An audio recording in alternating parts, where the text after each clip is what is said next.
Kalau ingin menyatakan efektif atau tidak, kita mesti mundur sedikit nih ya. Pertama, kalau kita ngomong anak nakal, apa sih definisi operasionalnya? Gitu. Kita perlu menetapkan dengan jelas apa saja yang termasuk dalam indikator anak nakal. Jangan sampai anak-anak yang hanya main game berjam-jam itu dilabel sebagai anak nakal. Atau misalnya dia bolos satu kali, kemudian dia nonton tawuran, langsung dikasih label anak nakal. Hati-hati dengan labeling ini. Itu yang pertama. Lalu yang kedua, tidak pernah ada satu mekanisme penyelesaian masalah yang sifatnya itu efektif untuk semua anak. Nggak pernah ada. Karena kondisi anak berbeda, latar belakang anak, karakter anak sangat berbeda.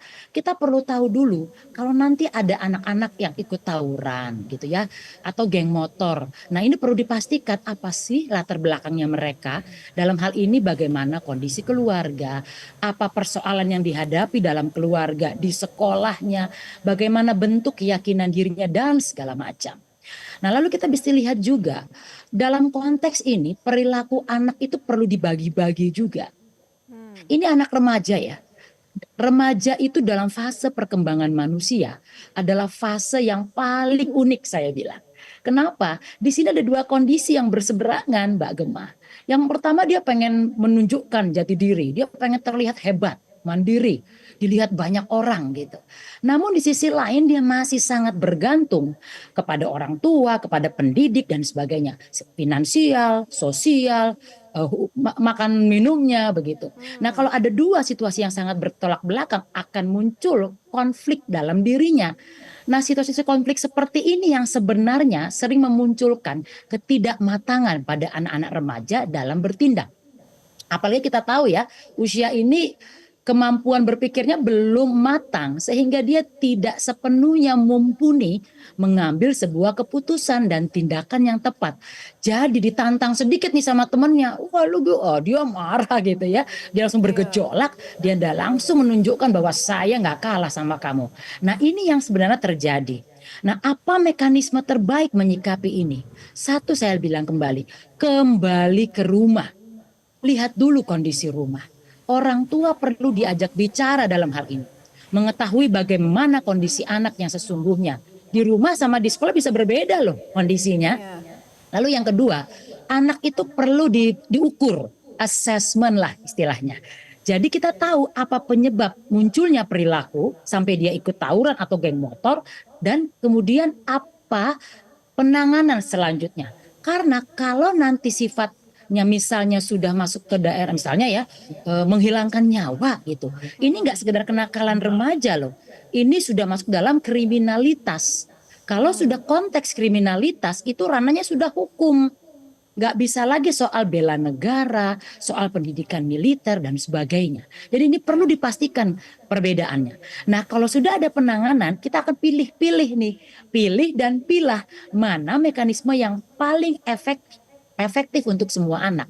Contoh, ada anak-anak yang dikasih induksi saja udah bisa ngerti, oh dia tobat gitu. Ada yang Iya. perlu didampingi, konseling berkala misalnya. Atau ada yang perlu bekerja sama antara pihak sekolah dan orang tua dalam melakukan sebuah aktivitas sekolah. Misalnya aktivitas sosial. Dia bekerja di panti sosial, di tempat-tempat pemerintahan sehingga dia punya aktivitas mengalihkan energi-energi mentalnya. Dan yang Iya. terakhir ada memang anak yang perlu didisiplinkan secara tegas. Jadi ini Mbak Gema yang perlu didiskusikan kembali dengan pihak-pihak terkait Mm-mm. supaya penanganannya efektif. Gitu kira-kira. Berarti memang sebenarnya kembali ke orang tua dan juga ke pendidikan ya Mbak Joyce. Nah, berarti Betul, PR betul terbesar sekali. orang tua dan pendidikan ini seperti apa nih Mbak Joyce untuk menentukan ataupun memetakan para anak-anak dan juga murid-muridnya ini harus dibimbing lebih gitu. Iya, anak itu harus dikenali oleh orang tuanya. Atau orang tua harus mengenali anaknya. Mengenal itu nggak sebatas dia tahu kelas berapa, pelajarannya apa, kemudian dia sulit belajar atau tidak. Ya, tapi anak ini punya kebutuhan apa? Banyak sekali anak-anak yang dilabel sebagai anak nakal. Sesungguhnya dia hanya ingin mencari perhatian dari orang tuanya. Dia ingin orang tuanya itu mendengarkan dia bercerita, duduk makan sama-sama, atau mendampingi saat dia belajar, menanyakan dia punya perasaan apa dan sebagainya. Ini yang orang tua lupakan. Lalu berikutnya, apa yang anak inginkan dari orang tuanya? Bentuk komunikasi seperti apa? Kerjasamanya seperti apa? Dan bagaimana pendampingan orang tua kepada anak? Kita harus tahu bahwa banyak orang tua nggak punya waktu sama anaknya.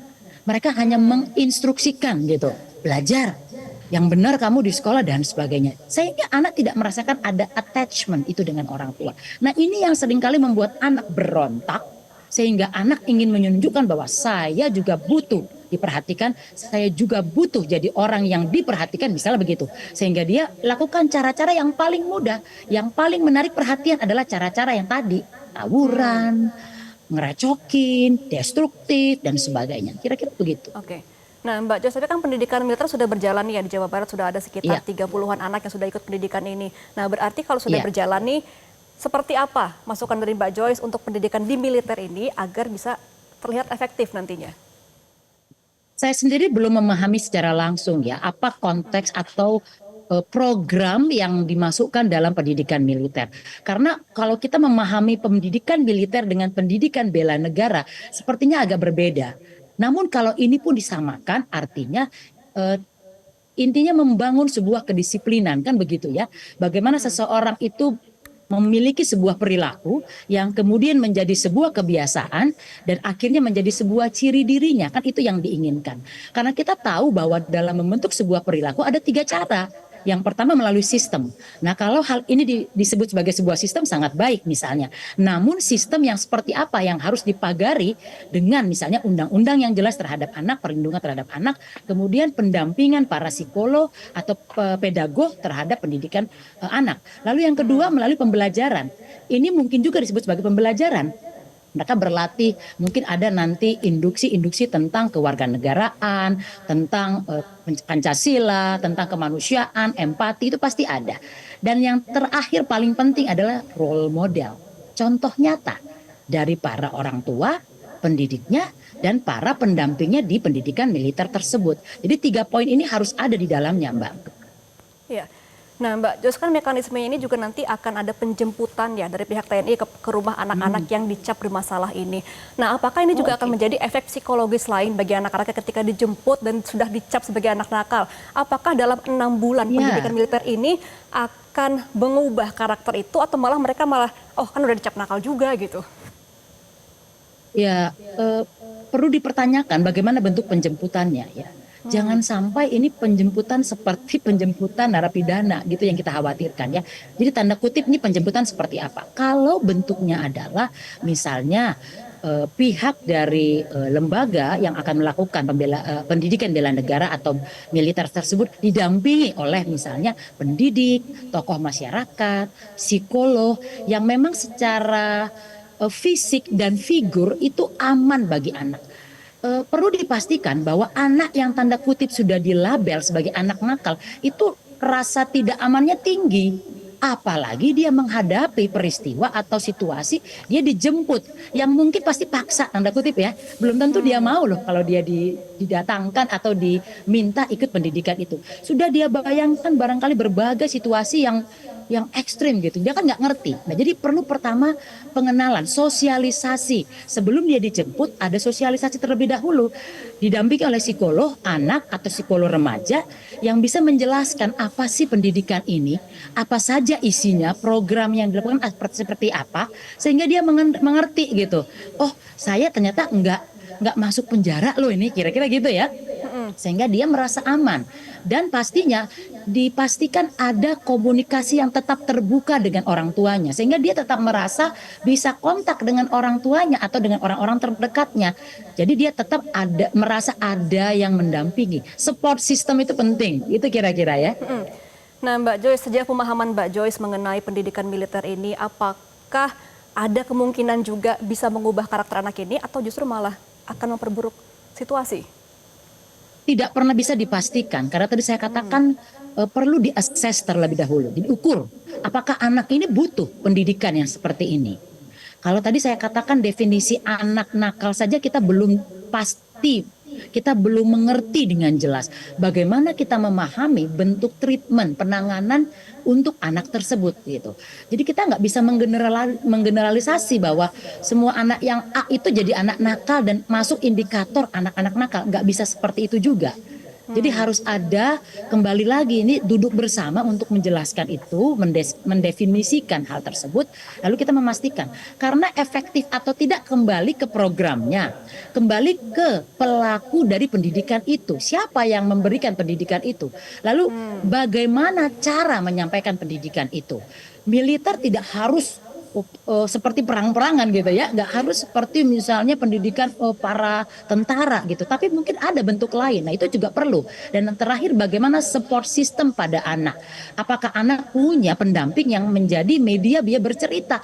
Kalau nanti di sana dia punya keluh kesah, dia tertekan, dia punya nggak orang yang untuk tempat bercerita, untuk ngobrol gitu ya, untuk mengeluarkan unek-uneknya ada nggak? Nah ini perlu dipastikan, baru kita bisa nanti menyampaikan itu efektif atau tidak.